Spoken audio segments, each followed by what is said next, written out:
Hi, my name is Mr. Wyman, the author of The Captain of Class, a blog that features teaching ideas, classroom management, and all things pedagogical and educational. This is an introduction to persuasive writing, and I came across an article in The Atlantic that was really interesting, and it spurred on or inspired some of my own personal experiences and thoughts about commercials and persuasion in advertising.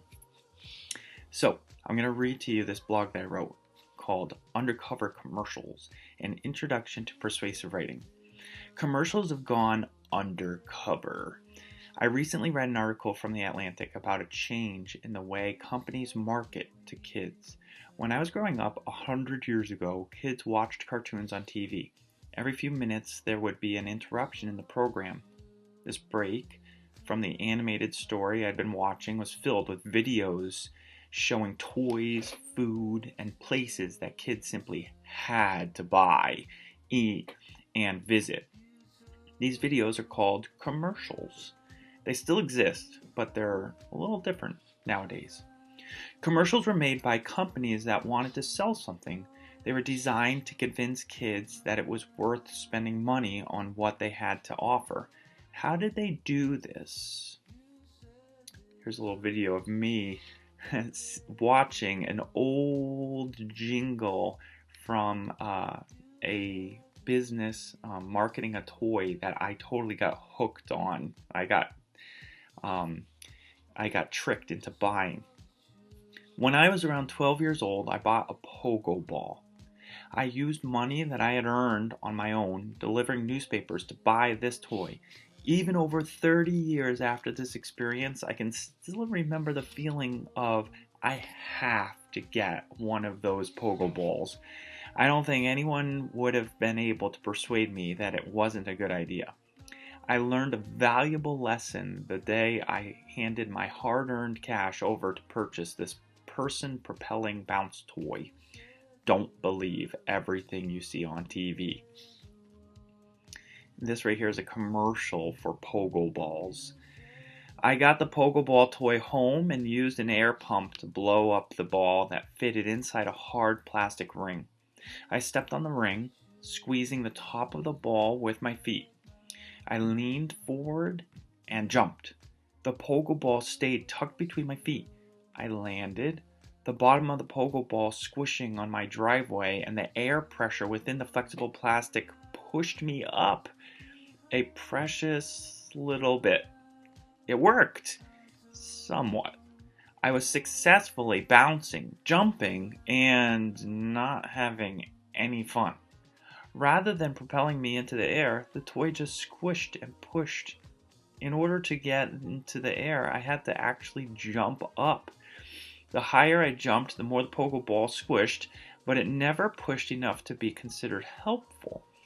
After a disappointing afternoon of trying many experiments on various surfaces, jumping styles, and tricks, I placed the pogo ball in the garage, never to be touched again. The money I spent on that toy was gone and hadn't bought me anything beyond the lesson, don't be fooled by jingles, acting, and repetition. How did this commercial work? Well, jingles are catchy, short songs that stick in your head. Commercials in the olden days depended upon these to mesmerize people. You'd find yourself humming a jingle when riding your bike.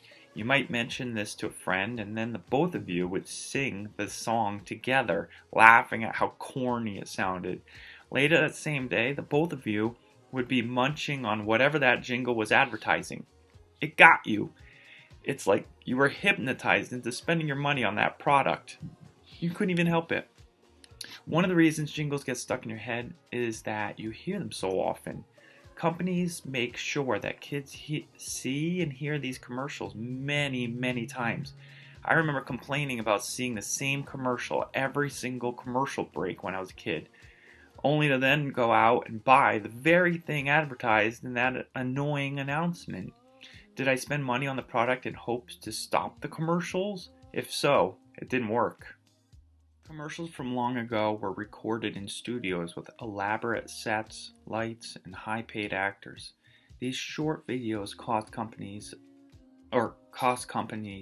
tons of money to make, but the price was an investment because the better the commercial, the more influential the message, the more products would be sold. In other words, although the company would spend a lot of money to make a commercial, if it were good enough, the business would reap a lot of sales that would produce a great deal of revenue or profit. The actors who were featured in the Pogo Bowl commercial had me completely fooled. When I saw the smiles on their faces and all the many places Pokeballs could be used, I thought that this must be an amazing toy with limitless possibilities for fun. This was a lie, of course. Once I got the Pokeball home and working, I saw that it was actually boring. The actors were paid to pretend that using a Pokeball was mind-blowing fun. Nowadays, many families have quick cable. Kids don't have to look at the clock to see when their favorite shows are on. They can log into Amazon, Disney Plus, and YouTube to watch their shows whenever they want. No more commercials, right? Sort of. According to the article, toy commercials are being replaced by something more nefarious. And nefarious means sneaky, evil, criminal. The persuasive marketing to children has morphed into or from a jingle-ridden, actor-driven, hypnosis-inducing commercial aired during breaks in a child's program to the program itself. The author in this article talks about how rather than it being an obvious commercial that you could just tune out and maybe even jump between channels, that's what we used to do when a commercial would come on. Instead, you don't have those commercials that you can purposefully tune out. They are embedded into the program. Companies that sell stuffed animals stopped making commercials and began making whole shows. When I read this, I remembered the tons of PJ Masks toys my wife and I bought for our daughter. Scarlett didn't see one commercial for these toys, but she had to have them. The article mentions the other way that kids are targeted by companies. YouTubers. How many kids nowadays say that they want to be a YouTuber when they grow up? What is this? Who is a YouTuber? One of many answers is that a YouTuber is someone who makes videos that are published on YouTube for profit. The important idea here is that the people videotaping themselves opening toys and products in their bedrooms and homes are getting paid. They are not high-paid celebrity actors like in the olden days when I was a kid, but they are actors nonetheless. They have an incentive to persuade you to buy the product that they are pushing.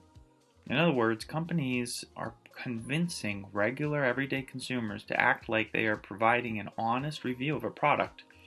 These YouTubers seem like they are truthfully sharing what they have personally experienced, but they don't tell the viewer that they are paid to do this.